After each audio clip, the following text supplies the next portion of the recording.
DJ and PK, it's 97.5 The Zone. Berry Tramel is back with us once again, sports columnist for the Tulsa World, a guy who has been tracking the Big 12 in all its various forms for decades.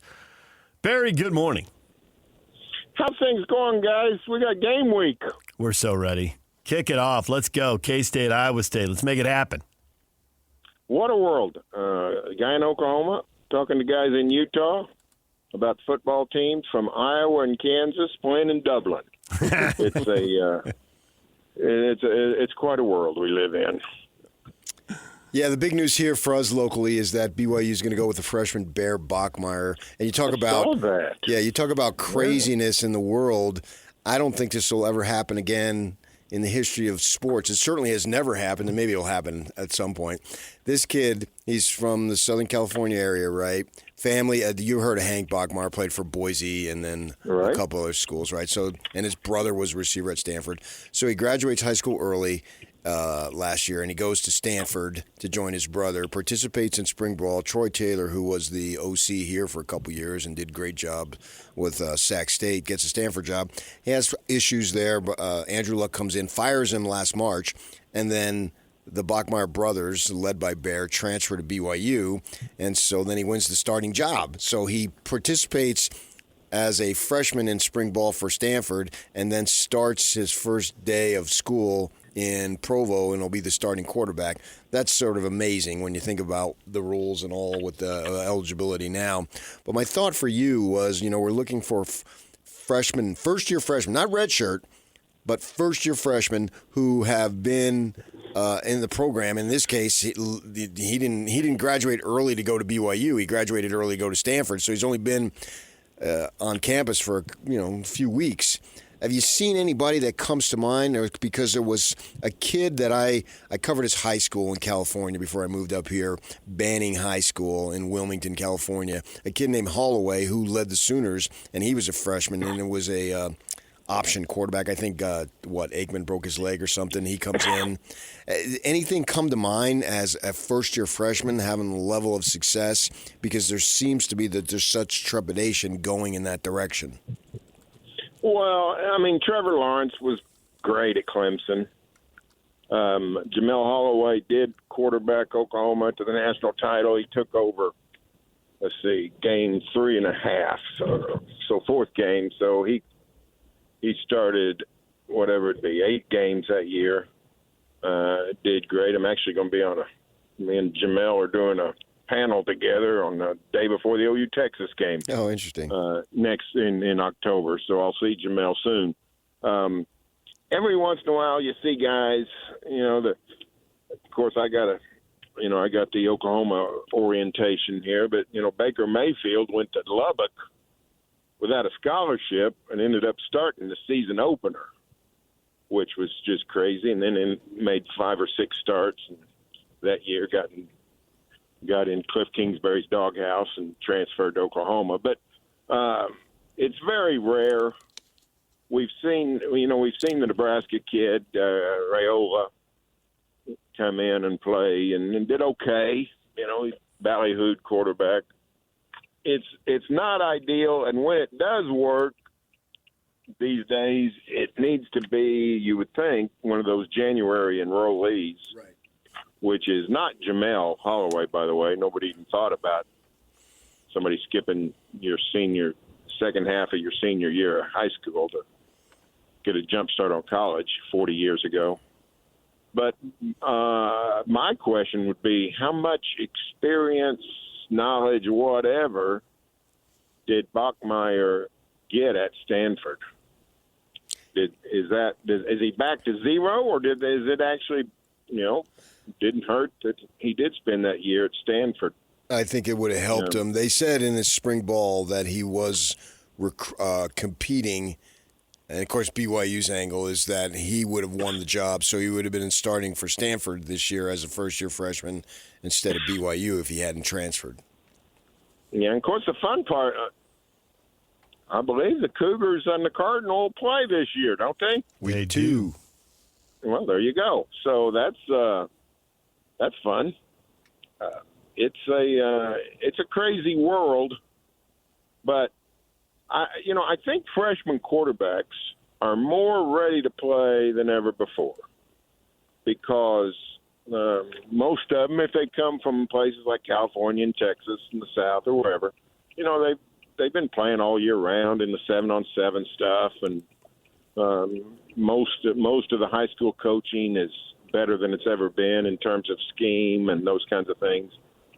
So I think there's reason for optimism on a freshman, unlike ever how many decades ago. So I'm not writing off BYU just because of the quarterback situation. Sure, Retzloff would be better off. It'd be better off with Retzloff still around, but you make the best of it. And this is a kid that's clearly, I think, he's been around big time college football with his brothers and sort of knows the landscape. So there's things to like or be optimistic about the whole thing. So I wish him well. I hope he does well for the BYUs.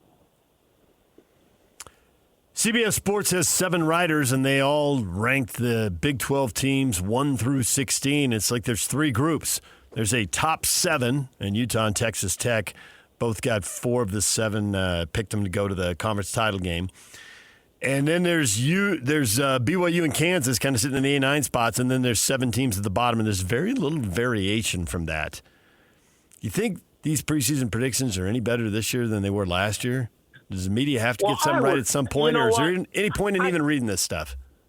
I actually think we might be better at it now because we're learning each other. If you think about it, the media caught a little bit too much slack. You're throwing together a brand new conference. I mean, last 2024 Big 12 included 8 teams, 8 schools that weren't in the league in 2022, just 2 years before. I mean, it was in a lot of ways, it was a brand new league, and it's not like it was Iowa and Iowa State, Oklahoma and Oklahoma State, or TCU and Baylor all of a sudden coming together. You're bringing in 2 teams from the Eastern Time Zone, Cincinnati and UCF. You're bringing in 5 from the Rocky Mountain region.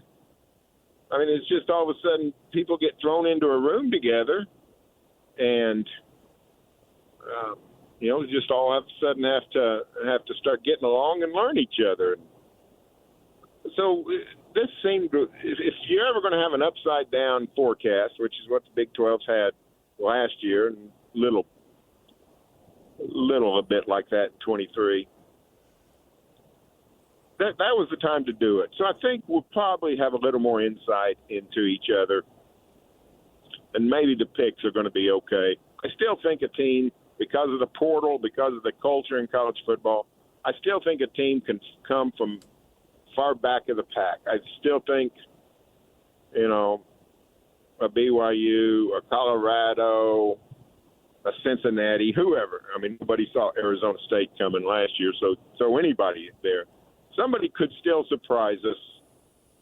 But I think it's more likely that a team like TCU, who's in that upper tier you're talking about, but is not considered really a contender, I think somebody like that could still make it to Arlington and see what happens when they get there.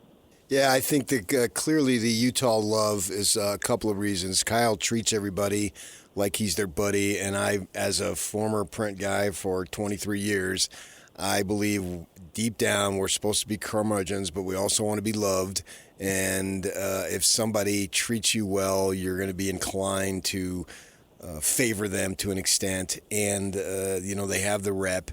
And then also, too, this quarterback damp year, and this is where I'm going with it. My thought for you is that you've been around this game for a long time. I'm not that concerned that he can make the adjustment. I realize he played at New Mexico and the Mountain West is a lower level, but just because a player is playing in a lower level doesn't necessarily mean he is a lower level player. We can look at Scattaboo last year. He comes up from the Big Sky and then just goes crazy. So I don't really have concern about moving up a so-called level It's more about, is he a dynamic player? And I think this Dampier is a dynamic player. What do you think about a player moving up? Is that a concern for you? Because it isn't for me. Well, I can tell you this. The Oklahoma Sooner fan base hopes that theory is a nonsense, because they got a guy that they're clearing ground for another Heisman Trophy statue for John Mateer, right, who played at Washington State last year, which was not Washington State of the Pac-12. No, he played 3 games that really matter. I mean, against elite. Not elite, against power conference type competition, and that's counting. I counted Boise in that. Boise and Texas Tech and Washington, I think, were the 3. So clearly, guys can move up and do well. My only question about Dampier is not how he'll adjust to the competition. He just had so many dang turnovers last year. I think it's touchdowns and interceptions were the same. They were 12 and 12. So he's got to clear that up, or Kyle Whittingham's friends are going to be disappointed. So I just, but I do like the dynamic part of that, and coming with his offensive coordinator. It's the same story at Oklahoma, where Washington State's coordinator came to OU. Yeah. So that's probably a winning. I think that's probably a winning recipe if you can do that. So I think that does bode well for Utah. I think the Utes are going to bounce back. And, they were just so bad on offense. They were a little bit like, Oklahoma last year had a really good defense, but the offense just stunk so bad that they had a mediocre year. So I assume Utah is able to fix that. But it's, the funny thing about the Big 12 football is I have a theory that these super conferences that we got now, everybody's got 16 teams or more. Just the schedule is going to be the biggest determinant on who's going to win. Penn State made the Big Ten title game only because they had an easier schedule. Texas made the SEC title game only because they had an easier schedule. And the problem you have in the Big 12 is you don't know who's going to be good, so you don't know who has the easy schedule. Right, yeah. And if we knew that right now, we could probably pick the winners. If we knew not where they're going to finish, but are they just going to be, pretty good? And so it's a fun league. Man, do I think it's fun. And I think I'm just so happy for the Big 12 getting this K-State Iowa State game to launch it. I think it's a great situation for the Big 12 to have that platform to start the season. Barry, you've said that before about the schedule, and I thought that in the Pac-12 years that the 2 teams you missed were a big deal. I remember when they went in, Chris Hill brought it up almost immediately. So I think people inside the league were talking about it as an important deal, and I think it's only become more important as the leagues have gotten bigger. On paper, it looks like the Utes have one of the tougher schedules. I looked this up because I knew you were coming on, and I thought we were going to end up talking about this. 6 of their 9 games are against teams that are perceived to be the top half of the league. Baylor catches a break with only 4. Let's assume that all these assumptions about these teams are right. Now we got double levels of assumptions, so we're probably way off in the weeds. Do you think Baylor's good enough if they catch some breaks that Baylor can win it? Well, fortuitous question on your part. I actually ran the schedule on paper, and I'm doing my Big 12 predictions, writing it today, and I just simulated the schedule. Now, I'm not pretending I ran 10,000 computer models. I just, Utah, BYU, who's going to win that game? And I just picked one to win. And then I went back and did the standings, and I got Baylor and Tech in the title game, and clearly it's Baylor because I think the Bears do have the easier schedule. Now, in November, for all we know, they're going to have the toughest schedule and be 4-5, and right, lost to the 5 top teams in the league. But the way it looks, Baylor does have a pretty good team and a pretty good schedule.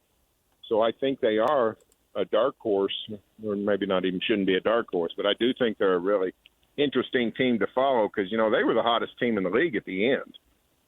They didn't get off to a very good start. And then Sawyer Robertson really got going. So I think that's a team to watch out for. Dave Aranda, is a defensive coach, and he's going back and he's calling his own defense now again.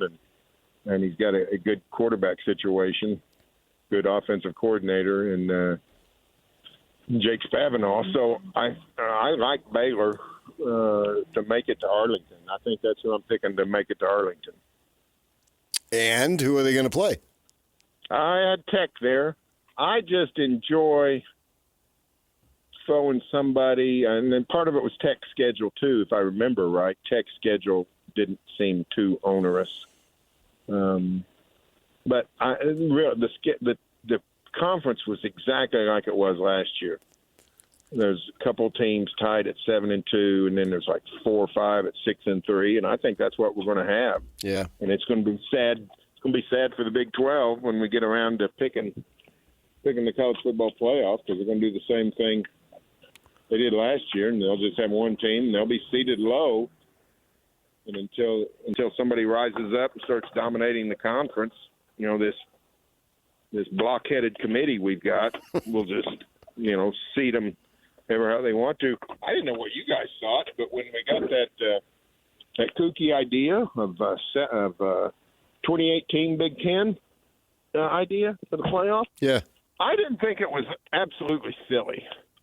When I saw that it was 7-7, 5-5, I thought, you know what, that's a pretty good deal for the Big 12. Oh, for sure. They might ought to look at that and see if they can get see what else they can get at the bargaining table. Can they get some assurances about seeds and make sure they're not all seeded in the 20s? But if you told me the Big 12 could get 7-7, 5-5, I think I'd switch to that format. That's the bus you'd hop on right there. Yeah. So I got to admit, I thought 28 was a bit much, but 24 didn't totally surprise me because it mimics what's happened at some of the other divisions where they've had playoffs for a long time.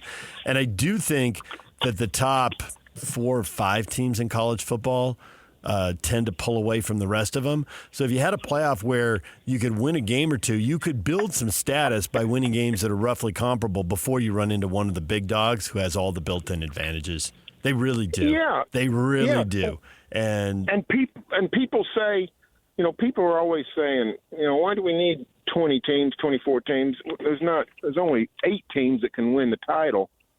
But that's no reason to keep people out of the playoffs, I don't think. I mean,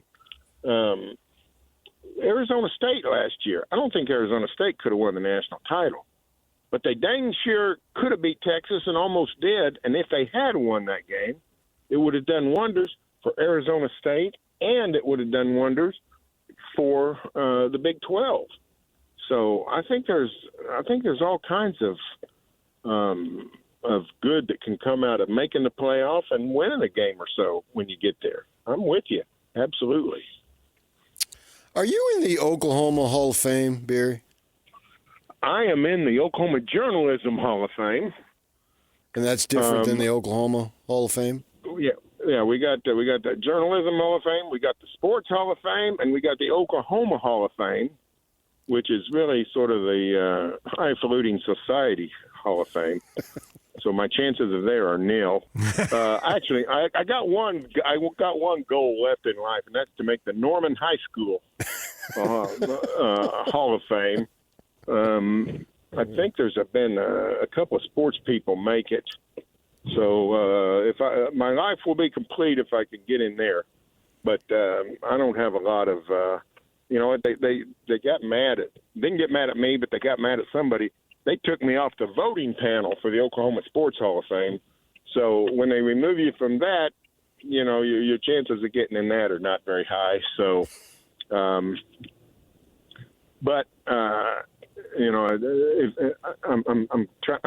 also working on my my own family Hall of Fame. I got my 3 granddaughters are pretty high on me. I took 2 of them to school today, 10th grader, 9th grader, and they've decided to go to different high schools. So I get to make 2 high school run every morning. Oh, man. Which that makes it awfully convenient because you get to see everybody in town, basically. So, nice. So that's about where I'm at. But no, I'm having a heck of a time. I'm enjoying the heck out of life. Because I just saw the Oklahoma Hall of Fame, and they're the class of 25. One of them is Ronnie Dunn. And I know you're not a country guy, but that's the Brooks and Dunn. And I'm thinking, man, he should have been in way long ago. And he's going in with Sam Presti, and they just won, so I get that. But, man, that's a tough one if you're putting in one of the Brooks and Dunn guys because he's got the connection there. And it seems like something he should have been in a long time ago. Yeah, like I said, it's mainly for rich people. Is what it really is. It's not. I shouldn't say this because the more I talk, the less chance I have of making it in these halls of fame. But it's really not. It's sort of a brother-in-law type situation, I think. So, I think we put Kevin Durant in the Oklahoma Hall of Fame the year before his contract was up. And I think they did it just to say, hey, you're one of us. You're part of us. Yeah. And then he took his Oklahoma Hall of Fame medallion and went to Golden State. So, but it's a Ronnie Dunn, no doubt about it. Brooks and Dunn, big deal. He's, we got a lot of country singers. We're running thick on. Oh, it's Hobie Keith, Carrie Underwood, Vince Gill. Yeah.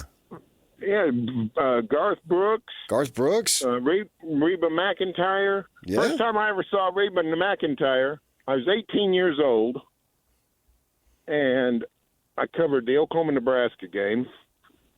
And there was this short little gal. She's a little older than me, so she'd have been in her 20s.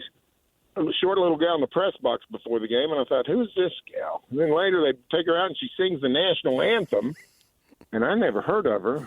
And of course, I'm not too big into country music, but the next thing I know, she's the biggest thing in Nashville. So I said, that was my best national anthem story until I covered the 23 OU BYU game in Provo, and they trot out Marie Osmond for the national anthem. And I told everybody in the press row, I said, everybody straighten up. This is big time here, guys, with Marie Osmond singing the national anthem. I don't want any knuckleheads talking during this. So, and they're obviously they're from Utah. And Donnie, her brother, is a sports fan. And a while back, he tweeted at me to not take any crap from DJ because DJ was giving me crap. So he's a listener to our show. Oh, that's fantastic. Yeah. Well, that's fantastic. Yeah, I told the guys, Jonathan and all those guys in the BYU media relations, I said, you guys make my day. 'Cause, when I was 15 years old, I was I was doing AP poll stuff and college football. I knew everything about college football. But I also had like my own little, female poll, shall we say. And I don't know if Marie Osmond was number 1, but she was in the top 5. I can promise you. Oh, easily, Barry. Easily. No question. I can promise you. Berry Tramel, Celebrity Crushes. Next. Stay with us. And she's one of her best buddies is Robbie Bosco, the old BYU quarterback. Oh, yeah. And I've been jealous of Robbie for that for years. Oh, yeah. All right, Barry, on that note, we will let you go. Straighten up, knuckleheads. This is big time. That's going to stay with me for a while. Good work, Barry. All right, guys. See you later. All right. Thank you. Berry Tramel, sports columnist for the Tulsa World. Big 12 legend and Marie Osmond fan. You'll hear him on several other shows and several other outlets today. And with us weekly on Thursday mornings. We had him first, man. Back off. I saw you first. DJ PK, it's 97.5 The Zone. Greg Wrubell, BYU play-by-play voice, coming up at 9 o'clock right here on The Zone. The question today, if you're joining us late, we'll get to that next. Stay with us.